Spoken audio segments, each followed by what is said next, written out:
Now, I have done a lot of videos on the ketogenic diet, but I wanted to include a new video for beginners with all the updates, but I want to make it really, really simple.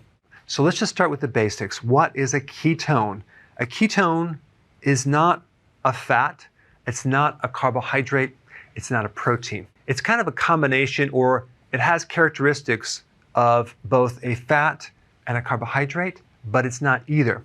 It comes from fat, but a ketone is an alternative fuel source. And the way that you get ketones is you simply lower your carbohydrates in your diet, or you reduce the frequency of eating. And this is why we recommend a low-carb diet with intermittent fasting. And that way you can maximize your ability to make ketones. Ketones have many advantages versus regular glucose fuel.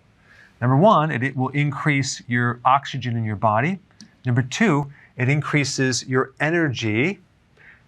Number three, it supports the brain. In fact, your brain prefers ketones over glucose. Same thing with the heart.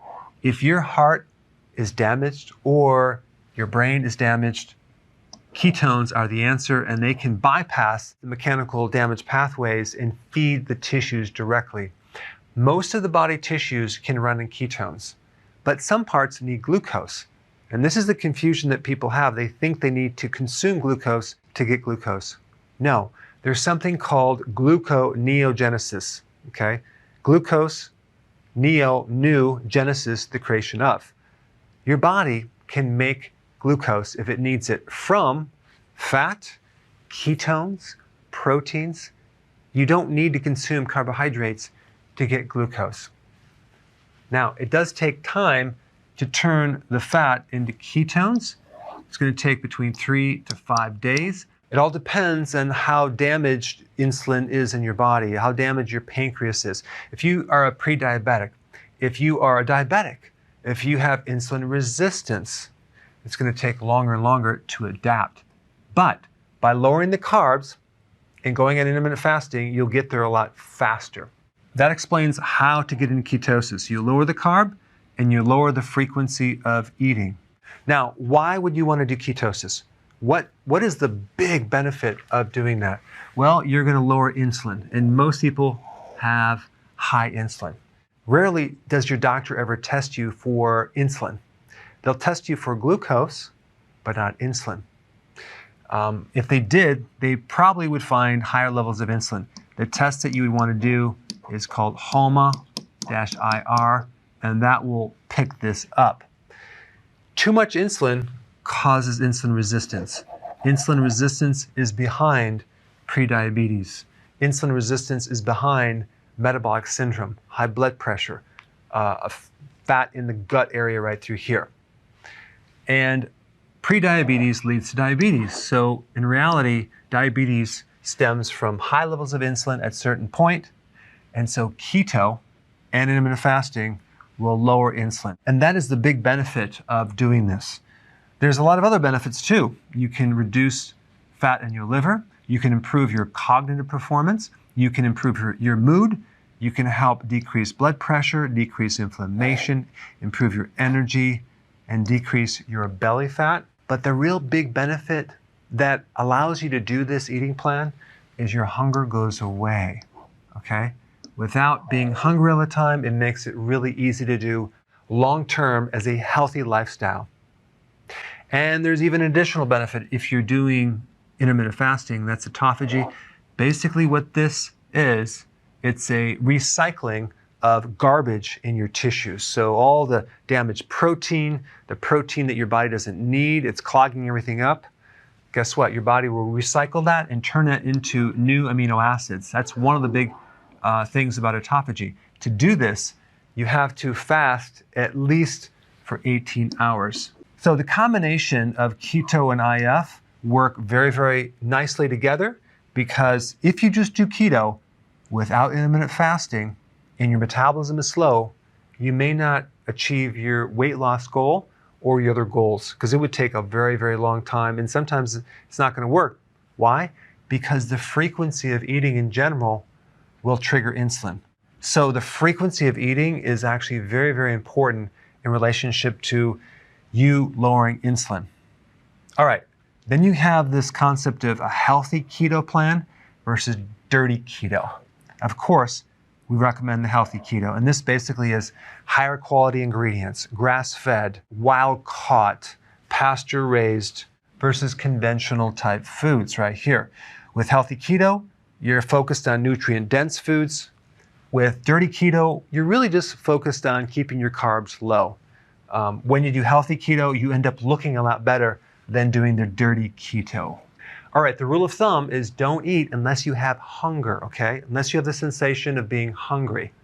When you're doing the healthy version of keto and you're doing enough leafy greens and vegetables, okay? And you're doing enough healthy fats and you're improving insulin resistance, you're not only going to be full, but you're going to be satisfied. Now, if you look at the pie chart here, we have about 5% carbs of your total calories, and then 5% vegetables, which, by the way, actually adds up to a lot, because if you look at the carbohydrates and vegetables, you minus the fiber, giving the net carb, it doesn't come out to a lot of calories. So if we look at the total carbs, which would include like berries, hummus, nuts, and seeds, there's a little bit of carbs in those, and you combine the vegetables, that's like 10%. Then we have 20% protein, and then we have 70% fat.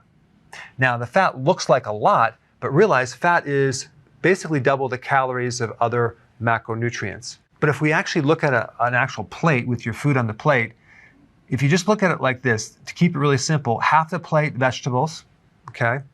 A quarter would be protein and a quarter would be fat. But because protein and fat usually come together, that's going to be pretty much half your plate. That's what it should look like. The benefit of the vegetables are the vitamin C, the minerals, other nutrients and phytonutrients. Okay, I'm going through this really fast, but I'm just giving you a summary. In the next few videos, which I'm going to put in a link down below, I'm going to talk more about exactly what to eat when you're eating. But I wanted to give you the simple overview of all the most important things. So now let's just put it all together. Ideally, when you wake up in the morning, if you keep your carbs low, you're not going to be hungry. So you want to skip breakfast and push it forward to the point where your breakfast now becomes your lunch. So don't eat in the morning. You can do coffee or tea. So ideally, your first meal would be at lunch right here, and then your second meal would be at dinner. So you're doing 2 meals a day. If you keep this within a 6-hour window, that will give you an 18-hour fast. Now, what's really magical about 18 hours is that's when the autophagy starts. So you start getting some really cool benefits. The way that you're going to avoid snacking between the meals is you're going to add a little more fat with this meal and this meal to be able to go longer, okay? And then as you start doing it and becoming more adapted, you can kind of cut back on some of the fat because you're going to be burning your own fat. And your own fat is the healthiest fat that you can burn. But the key is this 18-hour fast right here. If you have to snack within your eating window, fine, if you need to do that. But we don't want to snack after the dinner all the way to the next first meal. You can drink fluids. You want to take electrolytes and B vitamins for sure, and sea salt, that's a necessity. But we recommend that you don't eat anything. The common foods that are really good to focus on would be pasture-raised eggs, okay, organic if at all possible, shellfish, fish, sardines, meats, organic, cheese. Now, a lot of people don't do well in cheese.